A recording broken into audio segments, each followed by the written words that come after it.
नमस्ते, मैं किरण पटेल आप सभी का स्वागत करती हूँ अपने YouTube चैनल पर। आज मैं एक प्यारा सा नाच गीत लेके आई हूँ। कैसा लगेगा आप लोग कमेंट बताना।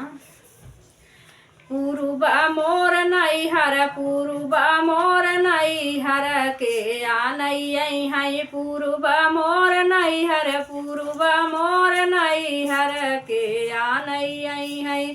बाढ़ गईल नदिया हो ना चलै नैया, बाढ़ गईल नदिया हो ना चलै नैया। ससुरा मोर बुढ़वा, ससुरा मोर बुढ़वा के आनई है। ससुरा मोर बुढ़वा, ससुरा मोर बुढ़वा के आनई है। पुरुबा मोर नैहर, पुरुबा मोर नैहर के आनई है। पुरुबा मोर नैहर, पुरुबा मोर नैहर के आनई है। बाढ़ गईल नदिया हो ना चलै नैया, बाढ़ गईल नदिया हो ना चलै नैया। जेठ मोरा छुतिहर, जेठ मोरा छुतिहर के आनई है। जेठ मोरा छुतिहर, जेठ मोरा छुतिहर के आनई है। पुरुबा मोर नैहर, पुरुबा मोर नैहर के आनई है। पुरुबा मोर नैहर, पुरुबा मोर नैहर के आनई है।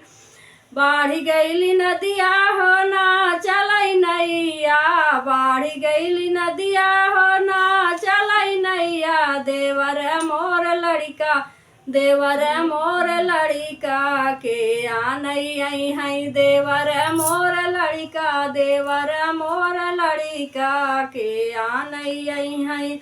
पुरुबा मोर नैहर, पुरुबा मोर नैहर के आनई है। पुरुबा मोर नैहर, पुरुबा मोर नैहर के आनई है।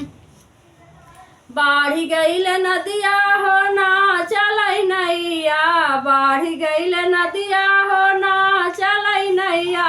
बालमा मोर दिल्ली, बालमा मोर दिल्ली के आनई है। बालमा मोर दिल्ली, बालमा मोर दिल्ली के आनई है। पुरुबा मोर नैहर, पुरुबा मोर नैहर के आनई है। पुरुबा मोर नैहर, पुरुबा मोर नैहर के आनई है।